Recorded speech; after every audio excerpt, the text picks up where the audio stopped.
ಇವತ್ತಿನ ದಿನ ಎಲ್ಲಾ ಪ್ರೊಫೆಷನ್ ಜನ ಒಪ್ಕೊಳ್ತಾ ಇದಾರೆ. ಆದ್ರೆ ತಿಳುವಳಿಕೆ ಇರೋರು ಗೈಡ್ ಆಗೋದಕ್ಕೆ ಹಿಂಜರಿತಾ ಇದಾರೆ. ಸರ್ ನಿಮ್ಗೆ ಆ ಹಿಂಜರಿಕೆ ಅನ್ನೋದಕ್ಕಿಂತ ಹೆಚ್ಚಾಗಿ ಸರ್ ನಿಮ್ಗೆ ತಿಳುವಳಿಕೆ ಮೇನ್ ಅದಕ್ಕೆ ಬೇಕಾಗಿರೋದು. ನಿಮ್ಗೆ ಎಲ್ಲಾ ಆ ಕೆಲಸಗಳಲ್ಲಿ ಅಥವಾ ಕೆಲವೊಂದು ಉದ್ಯೋಗಗಳಲ್ಲಿ ನಿಮ್ಗೆ ಇದು ಓದಿದ್ರೆ ಇದಾಗ್ಬೋದು, PCMB ಓದಿದ್ರು ಅಥವಾ ಕಾಮರ್ಸ್ ಓದಿದ್ರೆ ಇದಾಗ್ಬೋದು ಅನ್ನೋದು ಒಂದು ಗ್ಯಾರಂಟಿ ಇರ್ತದೆ. ಅದ್ ಓದಿನೂ ಇಲ್ಲಿಗೆ ಬರ್ಬೋದು. ಹೌದು. ಅದಕ್ಕೆ ಹೆಚ್ಚಿನ ಅಧ್ಯಯನ ಬೇಕು. ನಿಮ್ಗೆ ನಾನು 98 ಅಲ್ಲಿ ಒಂದು ಇದಕ್ಕೆ ಸಂಬಂಧಪಟ್ಟಾಗ ಸುಮ್ನೆ ಒಂದು ಆಯಾ ಪ್ರಶ್ನೆಗೆ ಕೆಲವೊಂದು ಮ್ಯಾಚ್ ಆಗಂತ ಉತ್ತರಗಳಿಗೆ ಹೋಗ್ತಾ ಇದೆ. ಅಲ್ಲಿ ರಂಗಾಚಾರ್ಯ ಅವ್ರದ್ದು ಭರತನಾಟ್ಯ ಶಾಸ್ತ್ರದ ಒಂದಿಷ್ಟು ತಪ್ಪ ಪುಸ್ತಕ ಇತ್ತು ಲೈಬ್ರರಿನಲ್ಲಿ. ಸೊ ಅದ್ರಲ್ಲಿ ವಾಚಿಕಾಭಿನಯದ ಬಗ್ಗೆ ನಾನು ಇದನ್ನ ತಿಳಿಸಲ್ಲ, ಓದೋ ಆಸಕ್ತರು ಹೋಗಿ ಕುವೆಂಪು ಕನ್ನಡ ಅಧ್ಯಯನ ಸಂಸ್ಥೆಯಲ್ಲಿ ಓದ್ಕೋತಕ್ಕದ್ದು ಅಂತ ಕೊಟ್ಬಿಟ್ಟಿದ್ರು. ನಾನು ಇದೊಳ್ಳೆ ಹುಳ ಬಿಟ್ಬಿಟ್ರಲ್ಲ ನಮ್ಗೆ, ಓದೆ 98 ಅಲ್ಲಿ ಓದೆ, ಹುಡುಕ್ತಾ ಇದ್ದೆ ಪುಸ್ತಕ. ಅಲ್ಲಿ ಬೇಲೂರಯ್ಯ ಅಂತ ಒಬ್ರು ಗ್ರಂಥ ಪಾಲಕರು ನೋಡ್ಕೊಳ್ಳೋರು ಅಲ್ಲಿ ಕೂತಿದ್ರು. ಏನು ಯಾವ್ರು ಏನ್ ಸಮಾಚಾರ, ಹಿಂಗೆ ಶ್ರೀರಂಗಪಟ್ಟಣದಿಂದ ಈ ತರ ಭರತನಾಟ್ಯ ಶಾಸ್ತ್ರ 14ನೇ ಅಧ್ಯಾಯ ಇದು, ಈ ತರ ವಾಚಿಕಾಭಿನಯ ಇದು ಒಂದು ಪುಸ್ತಕ ಓದ್ಬೇಕು, ಹಂಗೆ ಹಿಂಗೆ ಮಾತಾಯ್ತು. ಅಷ್ಟ್ರಲ್ಲಿ ನಾಗ್ತಿಹಳ್ಳಿ ಚಂದ್ರಶೇಖರ್ ಅವರು ಬಂದ್ರು. ಅವ್ರನ್ನ ಮಾತಾಡ್ಸಿದ್ರು. ಅವ್ರು ಯಾವ್ದೋ ಪುಸ್ತಕವಾಗಿ ಬಂದಿದ್ರು.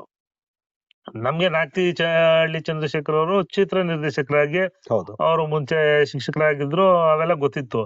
ಅವರು ಪ್ರಸಿದ್ಧ ಚಲನಚಿತ್ರ ನಿರ್ದೇಶಕರಾಗಿಯೂ ಕೂಡ ಲೈಬ್ರರಿಗೆ ಬರ್ತಾರೆ ಅಂದಾಗ ಅವ್ರ ಅಧ್ಯಯನದ ಎಷ್ಟು ಹಸಿವಿತ್ತು ಅಂದ್ರೆ, ಬೇರೆ ಇನ್ನೇನೋ ಮಾಡ್ಕೋಬಹುದು, ಅಲ್ಲಿ ಬರ್ದೇನೆ ಬೇರೆ ಇನ್ನೇನೋ ಸಿಗೋ ಅಷ್ಟನ್ನ ಇದ್ ಮಾಡ್ಬೋದಿತ್ತು. ಆದ್ರೆ ಅಲ್ಲಿಗೆ ಹೋಗಿ ಅದನ್ನ ಓದಬೇಕು ಅನ್ನೋದಿದೆಯಲ್ಲ, ಈ ಮಾರ್ಗದರ್ಶಕರಾಗಿ ಇತಿಹಾಸಕಾರರಾಗ್ಲಿ ಕೆಲವೊಂದು ಇವ್ರುಗಳಿರ್ತಾರೆ ನೋಡಿ, ಅವ್ರಿಗೆ ಅಧ್ಯಯನ ಬೇಕೇ ಬೇಕು. ಎಲ್ಲಿಗ್ ಬೇಕಾದ್ರೂ ಪುಸ್ತಕ ಹುಡ್ಕೊಂಡು ಹೋಗ್ತೀವಿ ಅನ್ನೋದೊಂದು ಇರ್ಬೇಕದು.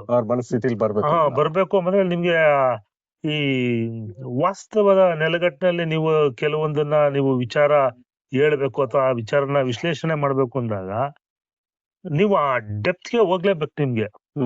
ನಿಮ್ಗೆ ಅಲ್ಲಿ ಹೋಗದೆ ನಿಮ್ಗೆ ಸುಮ್ನೆ ಮೇಲ್ಗೆ ನಿಮ್ಗೆ ಅದೇನು ನಿಮ್ಗೆ ಗೊತ್ತಾಗೋದಿಲ್ಲ ಅದು. ಈಗ ನೀವು ನಮ್ಮ ಶ್ರೀರಂಗಪಟ್ಟಣದಲ್ಲಿ ಬ್ರಿಟಿಷರು ಹೆಂಗ್ ಬಂದ್ರು ಅಂತಂದ್ರೆ, ನಾವು ವಾಟರ್ ಗೇಟ್ ಆಪೋಸಿಟ್ ಅಲ್ಲೊಂದು ಚೆಂಗಾರ್ ಕೊಪ್ಪಲ್ ಅಂತಿದೆ. ಅಲ್ಲೆಲ್ಲ ಜಮೀನ್ ಇದೆಯಪ್ಪ, ಅದ್ ಹೆಂಗ್ ಬಂದ್ರು, ಇಷ್ಟೊಂದು ಕಷ್ಟದಲ್ಲಿ ಹೆಂಗ್ ಬಂದ್ರು ಅಂತ ಈಗಿರೋರು ನೋಡ್ತಾರೆ. ಆದ್ರೆ ಆ ಕಾಲದಲ್ಲಿ ಅಲ್ಲಿ ಕಬ್ಬು ಬೆಳೆಯಷ್ಟು ಇದಿರ್ಲಿಲ್ಲ ಅಲ್ಲಿ. ಜಮೀನುಗಳು ಇರ್ಲಿಲ್ಲ. ನೀವ್ ಅಷ್ಟಕ್ಕೆ ನಿಲ್ಸ್ಬಾರ್ದು. ನೀವ್ ಹೇಳ್ತಾ ಇದ್ರಿ, ನಾನೇನ್ ಹೇಳ್ತೀನಿ ಗೊತ್ತಾ, ಇನ್ನು ಕನ್ನಂಬಾಡಿ ಕಟ್ಟೆ ಕಟ್ಟಿರ್ಲಿಲ್ಲ, ನೀರಾವರಿ ಇರ್ಲಿಲ್ಲ, ನೀರ್ ಹರ್ಕೊಂಡು ಹೋಗ್ಬಿಡ್ತಿತ್ತು. ಈಗ ನಾನು ಹೇಳ್ತಾ ಇರೋದಕ್ಕೂ ನೀವ್ ಹೇಳ್ತಾ ಇರೋದಕ್ಕೂ ಬಹಳ ವ್ಯತ್ಯಾಸ ಇದೆ. ಅಲ್ಲಿ ನಿಮ್ಗೆ ಸರಾಗವಾಗಿ ನಡ್ಕೊಂಡ್ ಬರೋ ಅಂತ ದಾರಿ ಇತ್ತು. ನಮ್ಗೆ ಇದು ಹೆಂಗ್ ಗೊತ್ತಾಗತ್ತೆ, ನಾವ್ ದರ್ಯಾದೊಲತ್ತಲ್ಲಿ ಆ ಒಂದು ಪೇಂಟಿಂಗ್ ನೋಡಿರ್ತೀವಿ. ಆ ಪೇಂಟಿಂಗ್ ಅಲ್ಲಿ ಓಹೋ ಈ ಚಿತ್ರ ಅಲ್ಲಿಗೆ ಹೊಂದಾಣಿಕೆ ಆಗತ್ತೆ, ಅಲ್ಲಿಂದ ನೇರ ಇಲ್ಲಿಗೆ ಬರ್ಬೋದಿತ್ತು. ಅವಾಗೆಲ್ಲ ಏನು ಬೆಳೆ ಬೆಳೀತಾ ಇರ್ಲಿಲ್ವೇ? ಅವಾಗ ಬೆಳೀತಾ ಇರ್ಲಿಲ್ಲ. ಕೆಲವೊಂದ್ ಕಡೆ ಚಿಕ್ಕ ದೇವರಾಜ್ ಒಡೆಯರ್ ಕಟ್ಸಿರೋ ನಾಲೆ ಏನಿತ್ತು, ಆ ಬಯಲಿಗೆ ಮಾತ್ರ ನೀರು ಹೋಗ್ತಾ ಇತ್ತು. ಈ ಕಡೆಗೆಲ್ಲ ಅಷ್ಟು ಇರ್ಲಿಲ್ಲ. ಇವೆಲ್ಲ ನಮ್ಗೆ ಸ್ಥಳೀಯರಾಗಿತ್ತು. ಒಂದೇ ಇದ್ದಿದ್ದು. ಡೆಪ್ತ್ ಹೋದಾಗ್ಲೇ ಗೊತ್ತಾಗೋದು ನಿಮ್ಗೆ. ಈಗ ನಾನು ಹೇಳ್ತಾ ಇದ್ದೀನಿ, ನೀವು ಕೇಳ್ತಾ ಇದೀರ, ನಿಮ್ಗೆ ನೆಕ್ಸ್ಟ್ ಇನ್ನೊಬ್ರಿಗೆ ಹೇಳೋಂತ ವಿವೇಚನೆ ಇರ್ತದೆ. ಇದು ತಿಳಿದೇನೆ ಶ್ರೀರಂಗಪಟ್ಟಣದಲ್ಲಿ ಟಿಪ್ಪು ಆಳ್ವಿಕೆ ಮಾಡ್ತಿದ್ದ, ರಂಗನಾಥನ ದೇವಸ್ಥಾನ ಇದೆ, ದರ್ಯಾದೌಲತ್ ಇದೆ, ಹೊಳೆ ಹರಿತಾ ಇದೆ, ಸರಿ ಆಯ್ತು, ಅಷ್ಟೇ ಆದ್ರೆ ಮುಗೀತು. ನಿಮ್ಗೆ ಆಳವಾಗಿ ಅಧ್ಯಯನ ಮಾಡಿದಾಗ ನಿಮ್ಗೆ ವಿಚಾರಗಳು ಹೀಗೆ ಅಂತ ಹೇಳ್ಬೋದು. ಈಗ 3 ಸುತ್ತಿನ ಕೋಟೆ ಇದೆ, 2 ಸುತ್ತಿನ ಕಂದಕ ಇದೆ, ಇದನ್ ಯಾಕೆ ನಿರ್ಮಾಣ ಮಾಡಿದ್ರು? ಇದು ನಿಮ್ಗೆ ಒಬ್ಬ ನಿರ್ಮಾಣ ಮಾಡಿರೋ ಅಂತ ಕೆಲ್ಸ ಅಲ್ಲ. ಇದು ವಿಜಯನಗರದವ್ರ ಕಾಲದಲ್ಲಿ ರೆಕಾರ್ಡ್ ಪ್ರಕಾರ 1454ರಲ್ಲಿ ನಿರ್ಮಾಣ ಆಗಿರೋಂಥದ್ದು. ಇಟ್ಟಿಗೆ ನಿರ್ಮಾಣ ಎಲ್ಲ ಹೈದರಾಲಿ ಮೈಸೂರಿನ ಬಂದು ಮೈಸೂರು ಅವನ ಆಳ್ವಿಕೆ ಕೈಗೆ ತಗೊಂಡಾಗ ಆತ ನಿರ್ಮಾಣ ಮಾಡದಂತ ಇಟ್ಕೆನೂ ಸಹಿತ ವಿಶೇಷನೇ, ಚಪ್ಪೆ ಹೌದು. ಇಟ್ಕೆಗಳು, ಚಪ್ಪೆ ಇಲ್ಲೇ ಕಾಣಿಸ್ತಾ ಇದ್ದಿಲ್ಲ ಚಪ್ಪೆ ಇಟ್ಕೆಗಳನ್ನ. ಚಪ್ಪೆ ಇಟ್ಕೆಗಳು ಸುಮಾರು ಒಂದು 3/4 ಅಡಿ ಅಗಲ ಬರ್ತಿತ್ತು, ಒಂದ್ ಅಡಿ ಉದ್ದ ಬರ್ತಾ ಇತ್ತು. ಹೌದು. ಇವೆಲ್ಲ ಏನು ಅಂದ್ರೆ ನಿಮ್ಗೆ ಅಲ್ಲಿ ಊರಿನಲ್ಲಿ ಹುಟ್ಟಿ ಅದನ್ನ ಹತ್ರದಿಂದ ನೋಡಿ ಆಮೇಲೆ ನಿಮ್ಗೆ ಅದು ಓಡಾಡಿದಾಗ ವಿಶೇಷಗಳು ಗೊತ್ತಾಗ್ತದೆ. ಖಂಡಿತವಾಗ್ಲು. ನಾನು ಈಗಲ್ಲ, ನಾವು ಸುಮಾರು ಬಹಳ ಸಣ್ಣವರಿದ್ದಾಗ, ಸುಮಾರು ಒಂದು 7-8 ವರ್ಷ ಇದ್ದಾಗ್ಲೇನೆ ನಾವು ಮಾನ್ಯುಮೆಂಟ್ಸ್ ತನಕ ಎಲ್ಲ ಹೋಗ್ತಾ ಇದ್ವಿ. ಹೌದು. ಡಂಜನ್ಗೆಲ್ಲ ಹೋಗ್ತಾ ಇದ್ವಿ. ಈಗಂತರ ಗೇಟ್ ಹಾಕಿರ್ಲಿಲ್ಲ ಅವಾಗ. ಆಮೇಲೆ ನೀವು ಮಸೀದಿ ಗೇಟ್ ಇದ್ರ ಮೇಲೆ ಹತ್ತಿದ್ವಲ್ಲ, ಅವಾಗೆಲ್ಲ ನೋಡಿತ್ತು. ಈಗ ನಾನ್ ಹತ್ತಿದೀನಿ. ಹತ್ತಿ ನಾವು ಆಕ್ಚುಲಿ ಟಿಕೆಟ್ ಇತ್ತು ಅವಾಗ. ಒಂದು ಎಷ್ಟು 50 ಪೈಸೆನ 4 ಟಿಕೆಟ್ ಇತ್ತು. ಸರಿ, ಮೇಲ್ಗಡೆ ಹತ್ತಿ, ಬಟ್ ನಾನ್ ಬಂದಾಗಿರ್ಲಿಲ್ಲ. ಬಟ್ ಚಿಕ್ಕ ವಯಸ್ಸಲ್ಲಿ ನಾವುಗಳು ಬಂದಾಗ ಅಂತೂ ಮೇಲ್ಗಡೆ ಹೋಗಿ ಅದ್ ನೋಡಿ, ಬಟ್ ತುಂಬಾ ಕಡದಾದಂತ ಮೆಟ್ಲುಗಳನ್ನ ಹತ್ಕೊಂಡು ಹೋಗಿ ಮಿನಾರ್ ಮೇಲೆ ನೋಡಿ. ಅದು ಈ ಶ್ರೀರಂಗಪಟ್ಟಣದ ಸರೌಂಡಿಂಗ್ ಅಲ್ಲಿ ನಿಮ್ಗೆ ಆ ತರ ಅಷ್ಟು ಅದ್ಭುತವಾಗಿ ಮಿನಾರೆಟ್ ಕಟ್ಟಿ ಒಳಗಡೆ ಹೋಗೋಂತ ವ್ಯವಸ್ಥೆ ಏನಿದೆ ಎಲ್ಲೂ ಇಲ್ಲ.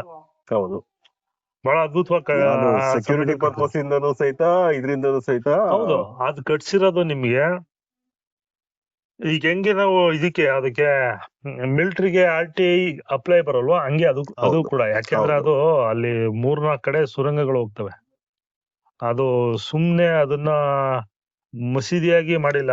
ಸುಮಾರು ಒಂದು 30 ಅಡಿ ಆಳಕ್ಕೂ ಹೋಗುತ್ತೆ, 100 ಅಡಿ ಎತ್ತರಕ್ಕೂ ಹೋಗುತ್ತೆ ಆ ಒಂದು ಸ್ಥಳ.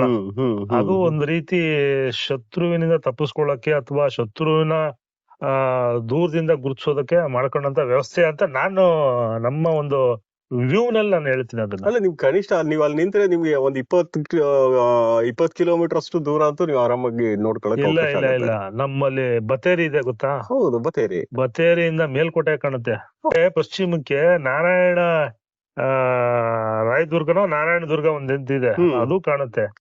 ನಿಮ್ಗೆ ಎಷ್ಟು ಕಿಲೋಮೀಟರ್ ಕಾಣುತ್ತೆ ಗೊತ್ತೇ? ನಿಮ್ಗೆ ಏರ್ ಡಿಸ್ಟೆನ್ಸ್ ಅಲ್ಲಿ ನಾವು ಒಂದು 30 ಕಿಲೋಮೀಟರ್ ಸಿಕ್ಕೋಗುತ್ತೆ. ನಾವು ಕುಂತಿ ಬೆಟ್ಟ, ನಾವು ಮೈಸೂರಿಂದ ಬರ್ಬೇಕಾದ್ರೆ ಬಸ್ಸಲ್ಲೇ ಕಾಣುತ್ತಿಲ್ಲ. ಈ ಕಡೆ ಚಾಮುಂಡಿ ಬೆಟ್ಟ ಕಾಣುತ್ತೆ.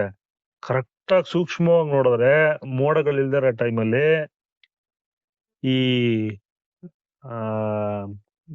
ಈ ಕಡೆ ಬರುತ್ತೆ ನೋಡಿ, ಬಿಳಿಗಿರಿ ರಂಗನ ಬೆಟ್ಟದ ಸೈಡ್ ಅಲ್ಲಿ ಆ ನೀಲಿ ಪರ್ವತಗಳ ತರ ಕಾಣುತ್ತೆ. ಅದು ಸ್ಪಷ್ಟವಾಗಿ ಬಹಳ ಇದ್ರಲ್ಲಿ ನೋಡ್ಬೇಕದು, ಮೋಡಗಳು ಇರಬಾರ್ದು. ಸ್ವಲ್ಪ ಎತ್ತರ ಪ್ರದೇಶ. ಈ ಕಾರಣದಿಂದೆಲ್ಲ ಇದಾವೆ ನಮ್ಮ ಶ್ರೀರಂಗಪಟ್ಟಣ. ನಿಮ್ಗೆ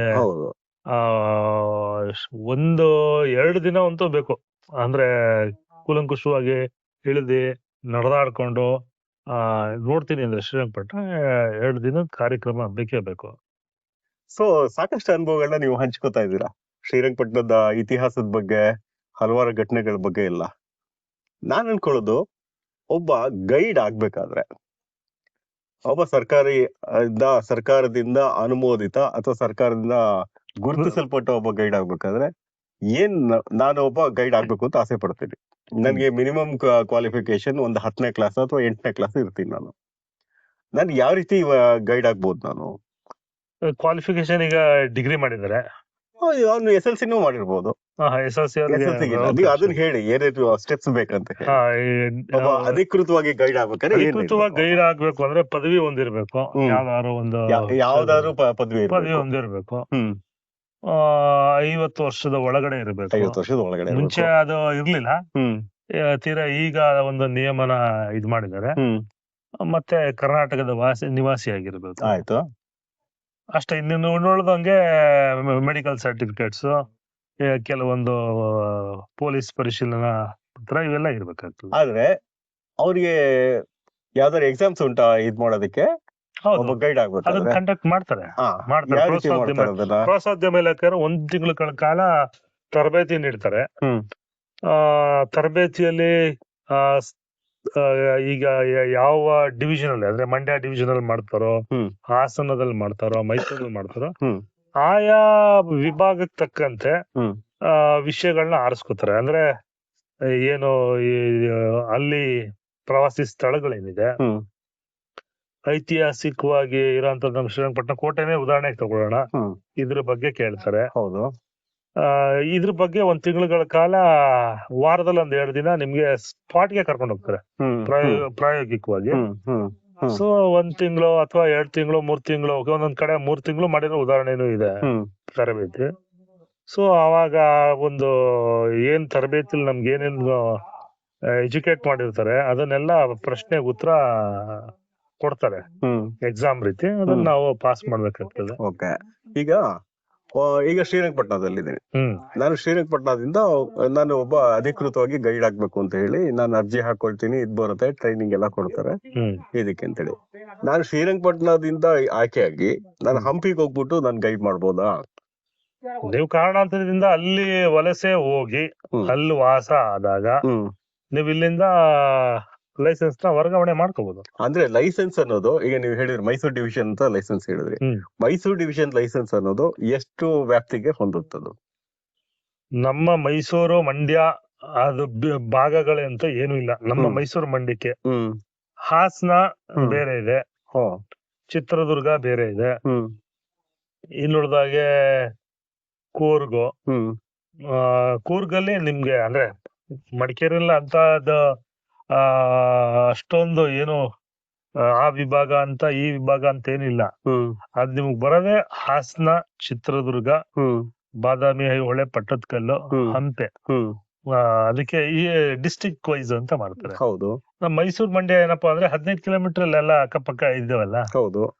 ಮೈಸೂರು ಅಂತ ಹೇಳಿದ್ರೆ ಮೈಸೂರು ಜಿಲ್ಲೆ ಪೂರ್ತಿ, ಮಂಡ್ಯ ಜಿಲ್ಲೆ ಪೂರ್ತಿ ಈ ರೀತಿ ಬರುತ್ತೆ. ಸೊ ನಿಮ್ಗೆ ಒಂದು ಸ್ವಾತಂತ್ರ್ಯ ಅಂತೂ ಇರುತ್ತೆ ಗೈಡ್ ಆದ್ರೆ. ಹೊಸ ಪ್ರದೇಶಗಳನ್ನ ಗುರುತಿಸಿ ಅದ್ರ ಬಗ್ಗೆ ಮಾಹಿತಿ ಕೊಡುವಂತ ಒಂದು ಅವಕಾಶ ನಿಮ್ಗೆ ಇದ್ದೇ ಇರುತ್ತೆ. ಇಲ್ಲಿ ನಾವು ಉದ್ಯೋಗ ಅಂತ ಬಂದಾಗ ನಮ್ ಕೆಲ್ಸ ನಾವ್ ಮಾಡ್ಕೊಂಡ್ರೆ ಸಾಕಪ್ಪ ಈಗ ಹೆಂಗಿದೆ ಆತರ. ಅಂದ್ರೆ ಅಭಿರುಚಿ ಅನ್ನೋದು ನಮ್ಮ ಒಳಗಿಂದ ಬರ್ಬೇಕು. ಹೌದು. ಈಗ ನಾನೇನೋ ಹೊಸದು ತಿಳ್ಕೊಬೇಕು ಅನ್ನೋದು ಬರ್ಬೇಕು. ಹೌದು. ಆಮೇಲೆ ಜಗತ್ ತಿಳ್ಕೊಂಡ್ರೆ ಅದು ಗೊತ್ತಾಗುತ್ತೆ. ಈಗ ನಮ್ಗೆ ಹೇಳಿಲ್ವೇ ಇದೇ ಉದಾಹರಣೆ ಇದೆ, ಅಲ್ಲಿ ಜನ ಬರ್ತಾರಲ್ಲ, ಈಗ ಜನ ಬರ್ತಾ ಇದಾರೆ ಅಂತ. ಸೊ ಅದು ಮಾರ್ಗದರ್ಶಕನಾದವನಿಗೆ ಅಧ್ಯಯನ ಅನ್ನೋದು ಇರ್ಲೇಬೇಕು. ಅಧ್ಯಯನ ಇಲ್ಲ, ನಂದು ಮಗಿ ಪುಸ್ತಕ 2 3 ಅಷ್ಟ್ ಹೇಳ್ಕೊಂಡೆ ಹೋಗ್ತೀನಿ ಅಂದ್ರೆ ಅದು ಅಷ್ಟೇನೆ. ನಿಮ್ಗೆ ಹೊಸದು ಅನ್ನೋದು ಬರ್ಬೇಕು ಅಂದ್ರೆ ಸ್ವ ಅಧ್ಯಯನ ಇರ್ಬೇಕು.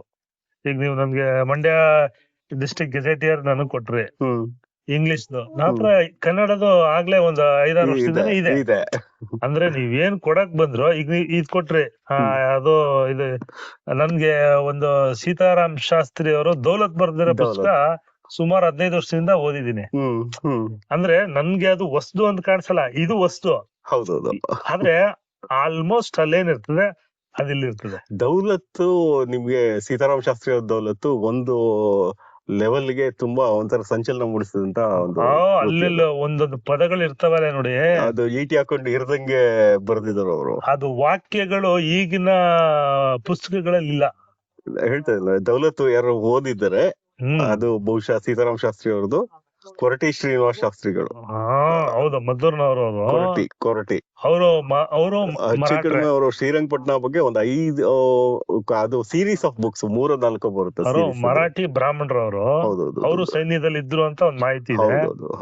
ಅವರು ಮದ್ದೂರ್ನಲ್ಲಿ ಇದ್ರು. ಆಮೇಲೆ ಅವರು ಬಹಳಷ್ಟು ಒಂದು 3-4 ಐತಿಹಾಸಿಕ ಕಾದಂಬರಿ ಬರ್ದಿರೋದು ಅವರು. ಹೌದು, ಐತಿಹಾಸಿಕ ಕಾದಂಬರಿ. ಅದ್ರಲ್ಲಿ ದೌಲತ್ ಏನಿದೆ ಅಂದ್ರೆ ಇಎಸ್ ಖಾನ್ ಬಗ್ಗೆ ಹೇಳ್ತಾರೆ. ಇಎಸ್ ಖಾನ್ ಅನ್ನೋನ್ ಏನು ಯಾವ ರೀತಿ ವೇಷ ಮರೆಸ್ಕೊಂಡು ಅವನು ಕೊನೆಗೆ ಬ್ರಿಟಿಷರಿಗೆ ಸಾಲ ಕೊಡೋ ಮಟ್ಟಿಗೆ ಸಾಹುಕಾರ ಆಗಿರ್ತಾನೆ. ಅವನನ್ನ ಟಿಪ್ಪು ದ್ವೇಷ ಮಾಡ್ತಾ ಇರ್ತಾನೆ. ಕೊನೆಗೆ ಆತ ಸಹಾಯ ಮಾಡಕ್ ಬರೋದು. ದೌಲತ್ ಅನ್ನೋದನ್ನ ನಾವು ಅಲ್ಲಿ ಪಾತ್ರವಾಗಿ ನೋಡ್ತೀವಿ.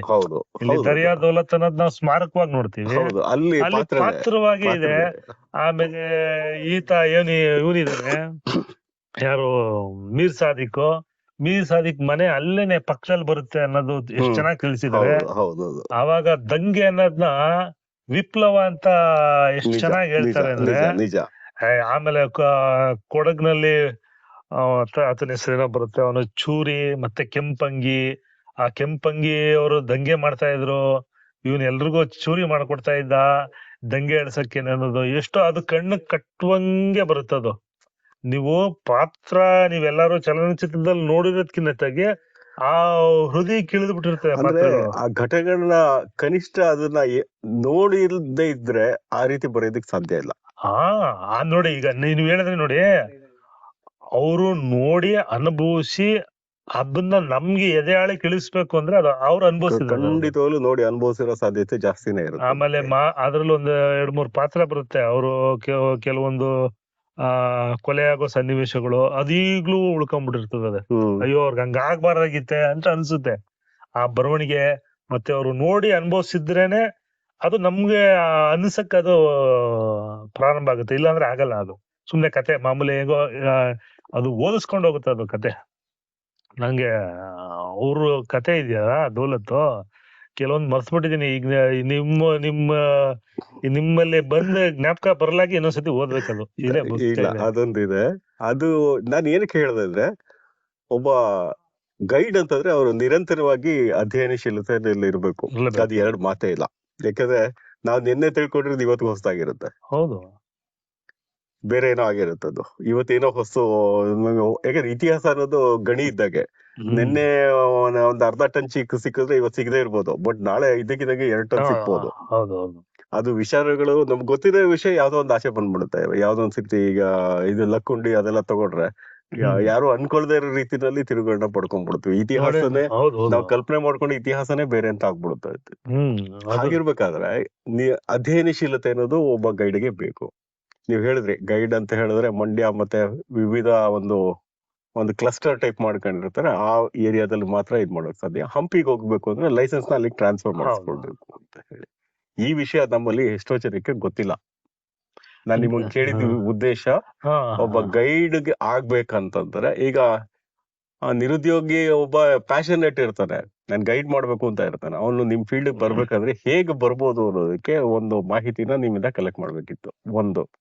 ಎರಡನೇದೇನಂದ್ರೆ ಗೈಡ್ ಆದರೆ ಸಿಗುವಂತ ಸವಲತ್ತುಗಳೇನು, ಜೊತೆಗೆ ಒಬ್ಬ ಗೈಡ್ ಆದ್ರೆ ಅವನಿಗೆ ಸ್ಟೈಫಂಡ್ ಏನಾದ್ರು ಸಿಗತ್ತಾ, ಅಥವಾ ಟೂರಿಸ್ಟ್ ಗಳು ಕೊಡುವಂತ ಏನು ಒಂದು ಫೀಸಸ್ ಏನಿದೆ ಅದಷ್ಟೇ ಅವನಿಗಿದೆನಾ, ಈ ಒಂದು ವಿಷಯದ ಬಗ್ಗೆ ನೀವು ಒಂದಿನ ಬೆಳಕು ಚೆಲ್ಲೋದಾದ್ರೆ. ಸರ್, ಅದು ಈಗ ಒಂದು 4 ವರ್ಷದಿಂದ ಗೌರವಧನ ಅಂತ ಒಂದಷ್ಟು ಕೊಡ್ತಾ ಇದ್ದಾರೆ. ಇನ್ನುಳಿದಂಗೆ ನಾವು ಫ್ರೀಲ್ಯಾನ್ಸರ್ಸ್ ಅಂದ್ರೆ ಸ್ವತಂತ್ರವಾಗಿ ಕೆಲಸ ಮಾಡುವಂತವ್ರು. ಏನ್ ಟೂರಿಸ್ಟ್ಗೆ ನಾವು ಫೀಸ್ ಫಿಕ್ಸ್ ಮಾಡಿರ್ತೀವಿ, ಆ ಫೀಸ್ಗೆ ನಾವು ಸರ್ವಿಸ್ ಕೊಡ್ತೀವಿ. ಇನ್ನು ನಾವು ಈ ವರ್ಷದಲ್ಲಿ ಅಂದ್ರೆ ಈಗೊಂದು ಸುಮಾರು ಒಂದು 20 ವರ್ಷ ಅಂತಾನೆ ಇಟ್ಕೊಳ್ಳಿ. ಅದಕ್ ಮುಂಚೆ ಎಲ್ಲ ಈ ಆಷಾಢ ಶ್ರಾವಣ ಬಂತು ಅಂದ್ರೆ ಪ್ರವಾಸಿಗರೇ ಇರ್ತಾ ಇರ್ಲಿಲ್ಲ. ಹೌದು. ಈಗ ಸ್ಥಿತಿ ಆತರ ಇಲ್ಲ. ಕ್ರೌಡಲ್ಲಿ ಯಾರಪ್ಪ ಹೋಗ್ತಾರೆ ಮೈಸೂರಿಗೆ? ಡಿಸೆಂಬರ್ ಜನವರಿನಲ್ಲಿ. ಫೆಬ್ರವರಿ ಹೋಗೋಣಪ್ಪ, ಜೂನ್ ಜುಲೈ ಹೋಗೋಣ ಕಣಪ್ಪ, ಅವಾಗ ಅಷ್ಟು ಕ್ರೌಡ್ ಇಲ್ಲ. ಮುಂಚೆ ನಿಮ್ಗೆ 4 ತಿಂಗಳು ಅಂತ ಇಟ್ಕೊಳ್ಳಿ, 3 ರಿಂದ 4 ತಿಂಗಳು ಪ್ರವಾಸಿಗರು ಇರ್ತಾ ಇರ್ಲಿಲ್ಲ. ಈಗ ಸ್ವಲ್ಪ ಪ್ರವಾಸಿಗರು ಟೈಮ್ ನೋಡ್ಕೊಂಡು ಇದು ಈ ಟೈಮಲ್ಲಿ ಹೋಗ್ಬೋದು, ಈ ಟೈಮಲ್ಲಿ ಕ್ರೌಡ್ ಇರ್ತದೆ, ಈ ರೀತಿ ಎಲ್ಲ ಯೋಚನೆ ಮಾಡ್ತಾರೆ. ಮುಂಚೆ ಅಷ್ಟು ಬುದ್ಧಿವಂತರು ಅಲ್ಲ ಅಂತಲ್ಲ, ಅಷ್ಟು ಇಲ್ಲ. ಅವ್ನು ಟೂರ್ ಮಾಡ್ಬೇಕು ಅಷ್ಟೇನೆ. ಹೌದು. ಈಗ ಹಂಗಲ್ಲ. ಹೆಂಗ್ ಟೂರ್ ಮಾಡ್ಬೋದು, ಹೌದು, ಯಾವ ಕಡೆ ಹೋಗ್ಬೋದು, ಏನ್ ಫೆಸಿಲಿಟಿ ಇರುತ್ತೆ ಅದೆಲ್ಲ ನೋಡ್ಕೊಂಡ್ ಮಾಡೋಂತ ಬುದ್ಧಿವಂತ ಪ್ರವಾಸಿಗರು ಇದಾರೆ ಈಗ. ಈಗ ಆಗಿದ್ ನೋಡಕ್ ಹೋದ್ರೆ ಆಫ್ ಸೀಸನ್ ಟೂರಿಸಂ ಅನ್ನೋದು ಇಲ್ವೇ ಇಲ್ಲ ಈಗ. ಇಲ್ಲ ಇಲ್ಲ ಇಲ್ಲ. ಮೊದಲು ಸೀಸನಬಲ್ ಟೂರಿಸಂ, ಆಫ್ ಸೀಸನ್. ಆದ್ರೂ ಈ ಮಕ್ಕಳಿಗೆ ಪರೀಕ್ಷೆ ಬರೋ ಸಂದರ್ಭದಲ್ಲಿ ಮಾರ್ಚ್ ಎಂಡ್ ಏಪ್ರಿಲ್ 20ನೇ ತಾರೀಕು ತನಕ ಸ್ವಲ್ಪ ಕಮ್ಮಿ ಇರ್ತಾರೆ ಟೂರಿಸ್ಟ್. ಏನ್ ತೊಂದ್ರೆ ಇಲ್ಲ. ಬಟ್ ಇನ್ನು ಚಿತ್ರದುರ್ಗದಲ್ಲಿ ಅಲ್ಲಿ ನಿಮ್ಗೆ ಇಲ್ಲಾದ್ರೆ ನಿಮ್ಗೆ 20 ಪ್ರವಾಸಿ ಸ್ಥಳಗಳಿದಾವೆ. ನಿಮ್ ಚಿತ್ರದಲ್ಲಿ ಪಾಪ ಕೋಟೆ ಒಂದೇ ಇರೋದು.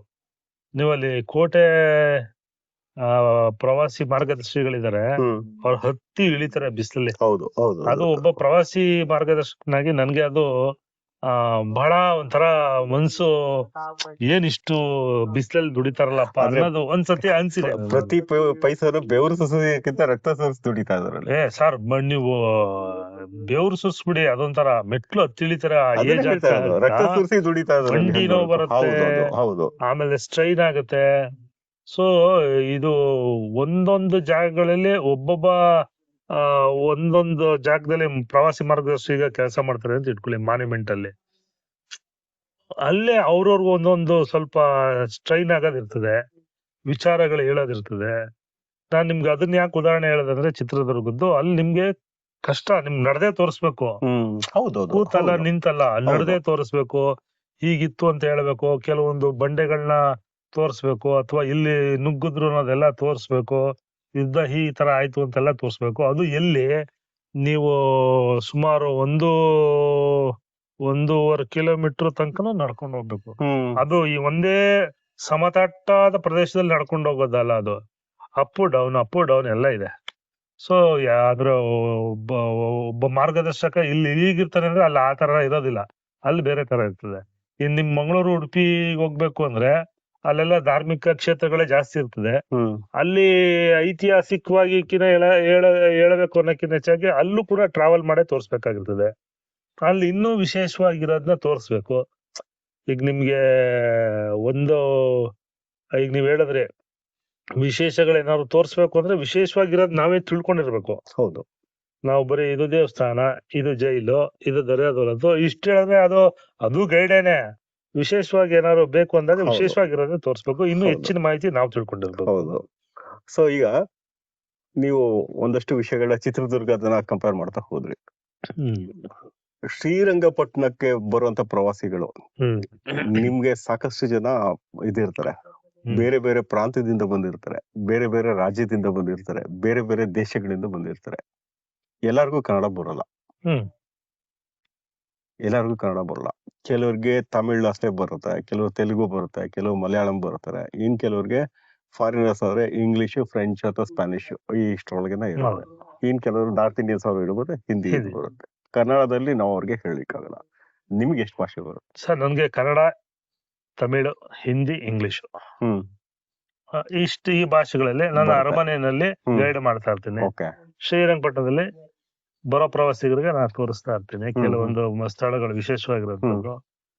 ನಿಮ್ಗೆ ಅರಮನೆಯಲ್ಲಿ ಪ್ರವಾಸಿಗರು ಈ ಜಾಗದಲ್ಲಿ ಇದೇ ಪ್ರಶ್ನೆ ಕೇಳಿದಂತ ನನಗ್ ಗೊತ್ತು. ಅವರು ಪ್ರಶ್ನೆನೇ ಕೇಳ್ಬೋದು, ಆ ರೀತಿ ನಾವು ವಿವರ ತೆಗೆದು ಮಾಡಿಕೊಂಡಿರ್ತೀವಿ. ಸೊ ಅದನ್ನ ಎಕ್ಸ್ಪರ್ಟ್ಸ್ ಅಂತ ಹೇಳ್ತಾರೆ ನಾವು. ಬಟ್ ಎಕ್ಸ್ಪರ್ಟ್ಸ್ ಅಲ್ಲ, ಅಭ್ಯಾಸದಿಂದ ಬಂದಿರೋದು. ಹೌದು, ಪ್ರತಿನಿತ್ಯ ನೋಡೋಂತ. ಈಗ ಒಬ್ರು ಡೆಲ್ಲಿಯಿಂದ ಬರ್ತಾರೆ ಅಂತ ಇಟ್ಕೊಳ್ಳಿ. ಅವ್ರು ನಾವು ಅರಮನೆಗೆ ಒಂದು ಬೆಲೆ ಹೇಳ್ತೀವಿ, ಅಂದ್ರೆ ಇದ್ ನಮ್ ಫೀಸು ಅಂತ. ಅವ್ರು ಬಾರ್ಗೇನ್ ಮಾಡೇ ಮಾಡ್ತಾರೆ ಡೆಲ್ಲಿ ಅವರು. ನಿಮ್ಗೆ ತಮಿಳ್ನಾಡವರು ಬಾರ್ಗೇನ್ ಮಾಡಲ್ಲ, ಆಂಧ್ರದವರು ಬಾರ್ಗೇನ್ ಮಾಡಲ್ಲ, ಕನ್ನಡದವರು ತಗೋತಾರೆ. ಗೈಡು ಪ್ರಮಾಣದಲ್ಲಿ ಕಮ್ಮಿ ಇದ್ರು ತಗೋತಾರೆ.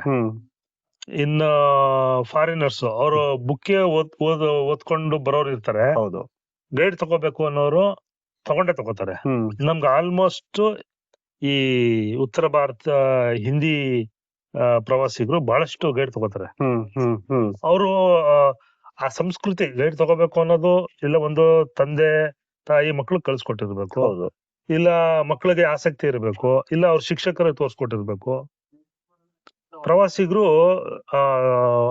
ಅಪ್ಡೇಟ್ ಆದಂಗ ಅವರು ಗೈಡ್ ತಗೋತಾರೆ. ಅವರು ಅಷ್ಟು ಸುಲಭವಾಗಿ ನಾನು ನೋಡ್ತಾ ಇದ್ದೆ ಪ್ರಾರಂಭದಲ್ಲಿ ಗೈಡ್ ತಗೊಳ್ಳೋ ಸಂಖ್ಯೆ ಬಹಳ ಕಮ್ಮಿ ಇತ್ತು.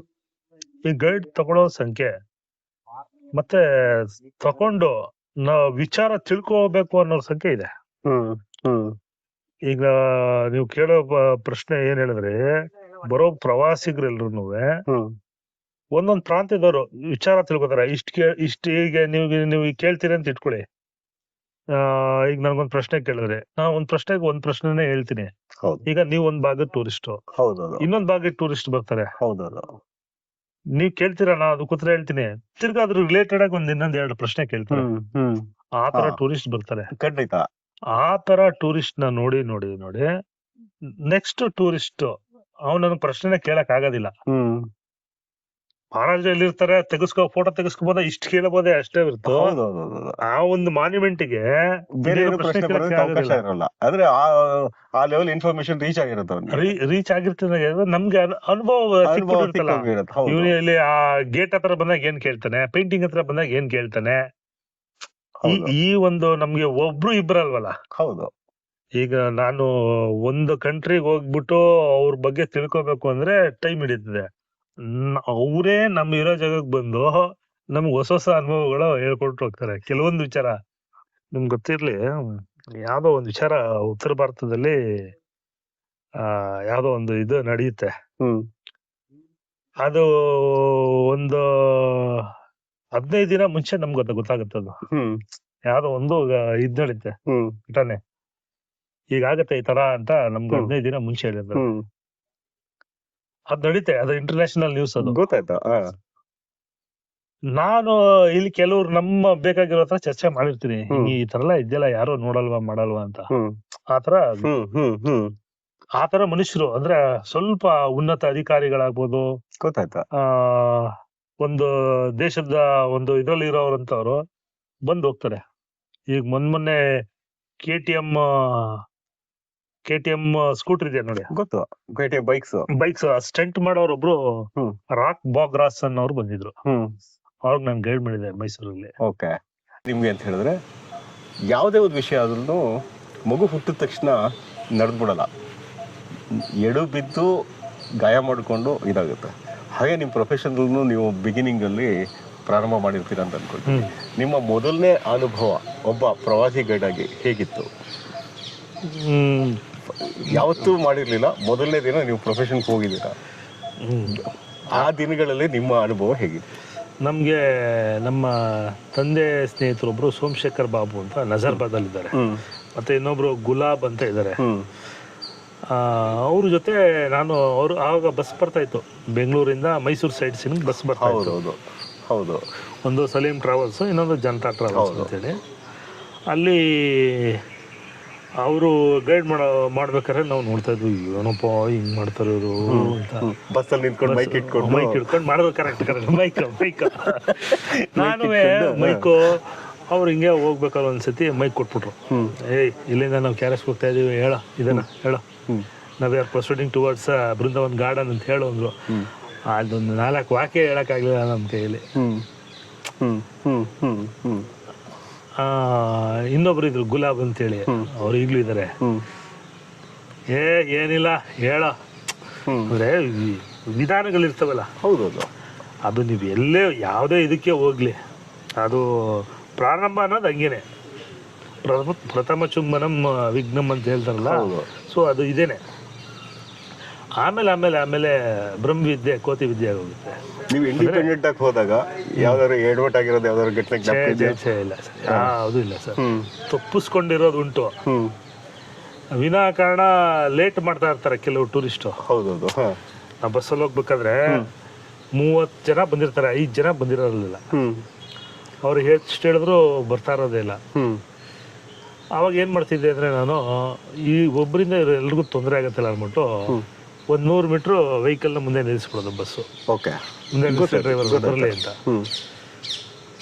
ಅವ್ರು ಬರ್ತಾ ಇದ್ರೆ ಇನ್ನೊಂದ್ 100 ಮೀಟರ್ ಮುಂದೆ ನಿಲ್ಲಿಸ್ಬಿಡುವೆ, ಯಾಕಂದ್ರೆ ಅವ್ರು ಇನ್ನೊಂದ್ಸತಿ ತಪ್ಪು ಮಾಡಬಾರ್ದು. ಅವ್ರು ಬಂದ್ಮೇಲೆ ಹೇಳಿದೆ, ನಿಮ್ಮಿಂದ ಇವರೆಲ್ಲ ವೆಯ್ಟ್ ಮಾಡ್ತಾ ಇದಾರೆ ಅಂತ. ಸೊ ಒಬ್ಬರಿಂದ ಇನ್ನೊಬ್ರಿಗೆ ತೊಂದರೆ ಆಗಲ್ಲ. ನಾವು ಸಫಿಶಿಯಂಟ್ ಟೈಮ್ ಕೊಟ್ಟಿರ್ತೀವಿ. ಈಗ ಚಾಮುಂಡಿ ಬೆಟ್ಟಕ್ಕೆ ಹೋಗ್ತೀವಿ, 40 ನಿಮಿಷ ಟೈಮ್ ಕೊಟ್ಟಿರ್ತೀವಿ. ಅದು 1 hour ಆಗುತ್ತೆ, ಗೊತ್ತು ನಮ್ಗೆ 1 hour ಆಗುತ್ತೆ ಅಂತ. 1.5 ಗಂಟೆ ಮಾಡಬಾರ್ದು. ಹೌದು, ಅಂದ್ರೆ 20 ನಿಮಿಷ ಗ್ರೇಸ್ ಇದ್ದೇ ಇರುತ್ತೆ ಅಲ್ಲಿ. ಈಗ ನಮ್ಮ ಮೈಸೂರು ಸೈಡ್ ಸೀನು ಬೆಂಗಳೂರಿಂದ ಬರ್ತಾ ಇದ್ದಂತ ವೆಹಿಕಲ್, ಬೆಂಗಳೂರು ಸುಮಾರು ಒಂದು 8, 8:30, 9 ಗಂಟೆಗೆ ಬಿಡ್ತಾ ಇದ್ರು. 11:30, 11:45, 12 ಗಂಟೆಗೆ ಬರ್ತಾ ಇತ್ತು. ಗುಂಬಜ್, ದರ್ಯಾದೌಲತ್ತು, ರಂಗನಾಥನ ದೇವಸ್ಥಾನ, ಚಾಮುಂಡಿ ಬೆಟ್ಟ ಹೋಗ್ಬೇಕು, ಊಟ ಮುಗಿಸ್ಬೇಕು, ಅರಮನೆಗೆ ಹೋಗ್ಬೇಕು, ಚರ್ಚ್ಗೆ ಹೋಗ್ಬೇಕು, ಚರ್ಚ್ ನೋಡ್ಕೊಂಡು ಜಗನ್ಮೋಹನ ಪ್ಯಾಲೇಸ್ಗೆ ಹೋಗ್ಬೇಕು, ಅಲ್ಲಿಂದ ನೀವು ಕ್ಯಾರೆಸ್ ಹೋಗ್ಬೇಕು. 5:30 ಒಳಗಡೆ ತಲುಪ್ಬೇಕು ನಾವು ಕ್ಯಾರೆಸ್ಗೆ. ನಿಮ್ಗೆ ಡೇ ಮತ್ತೆ ನೈಟ್ ಎರಡೂ ಕಾಣಬೇಕು ಅಂದ್ರೆ ಬೃಂದಾವನ್ ಗಾರ್ಡನ್ಗೆ ನೀವು 5 ಗಂಟೆಗೆ ಹೋದ್ರೆ ಸೂಕ್ತ. ನೀವು ಲೈಟ್ ಆಫ್ ಮಾಡೋ ಟೈಮ್ಗೆ ನೀವು ಬೃಂದಾವನ್ ಗಾರ್ಡನ್ಗೆ ಹೋದ್ರೆ ಏನ್ ನೋಡ್ತೀರಿ? ಈ ಒಂದು ಐಡಿಯಾ, ಈಗ ನೀವು ಗೈಡ್, ನೀವು ಮೊದಲನೇ ಪ್ರಶ್ನೆಗೆ ಬರ್ತೀನಿ, ಗೈಡ್ ಯಾಕೆ ತಗೋಬೇಕು ಅಂದ್ರೆ ಸಮಯ ನಿರ್ವಹಣೆಗೆ ಗೈಡ್ ತಗೋಬೇಕು ಮುಖ್ಯವಾಗಿ. ನಾವು ಜಾಗ ತೋರ್ಸೋದಂತೂ ಸಿದ್ಧ, ತೋರಿಸ್ಲೇಬೇಕು. ಈಗ ನೀವು ಅರಮನೆಗೆ ಯಾವ ಟೈಮಿಗೆ ಬಂದ್ರೆ ಕ್ಲೀನಾಗಿ ಅಂದ್ರೆ ಯಾವುದೇ ಜನಸಂದಣಿ ಇಲ್ಲದೆ ನೋಡ್ಬೋದು.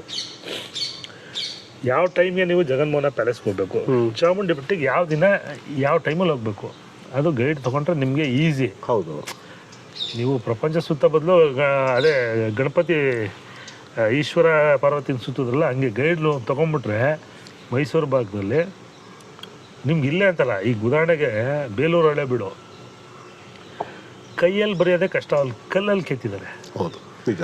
ಸೊ ಅಲ್ಲಿ ನಿಮಗೆ ರಾಮಾಯಣ ಮಹಾಭಾರತದ್ದು ಸನ್ನಿವೇಶಗಳು, ಆ ಸನ್ನಿವೇಶನ ಅಲ್ಲೇ ಕೆತ್ತಿಸಿದ್ರು ಅಂತ ಟೂರಿಸ್ಟ್ಗಳಿಗೆ ಗೊತ್ತಿರೋದಿಲ್ಲ.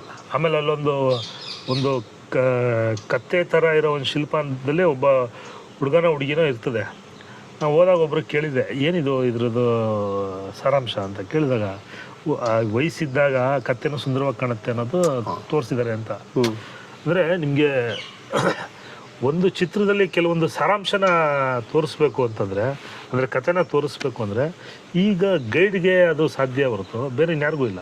ಹೌದು, ಪ್ರವಾಸಕ್ಕೆ ಬರುವಂಥ ಪ್ರವಾಸಿಗ ಸ್ಥಳ ಬದಲಾವಣೆಗೆ ಮನಸ್ಸು ಒಂದು ಏನಕ್ಕೆ ಇದಕ್ಕೆ ಬರ್ತೀವಲ್ಲ ನಾವು, ಒಂದು ಮಾನಸಿಕವಾಗಿ ಇದಕ್ಕೆ ಬರೋದು, ನಾವು ಪೀಸ್ಫುಲ್ನೆಸ್ಗೆ ಬರೋದು. ಅದ್ರ ಜೊತೆಗೆ ನಿಮಗೆ ಅದು ಅಷ್ಟು ಸಾವಿರ ವರ್ಷದಿಂದ ಏನಕ್ಕೆ ಆ ಥರ ಕೆತ್ತಿಸಿದ್ದಾರೆ, ಇದಕ್ಕೇನು ಈ ನಿರ್ಮಾಣ ಮಾಡಿದ್ದಾರೆ, ನಿಮಗೆ ಅದು ಎಷ್ಟೋ ಸಾವಿರ ವರ್ಷದಿಂದ ಜನ ಬರ್ತಾ ಇದ್ದಾರೆ, ನೋಡ್ತಾ ಇದ್ದಾರೆ, ಯಾರಿಗೂ ಬೋರ್ ಅನಿಸಿದ್ದಿಲ್ಲ. ನೀವು ವಿತೌಟ್ ಗೈಡ್ ಹೋಗಿ ನೀವು ನಿಮಗೆ ಬೋರ್ ಹೊಡೆದೇ ಬರೋದು ನೀವು.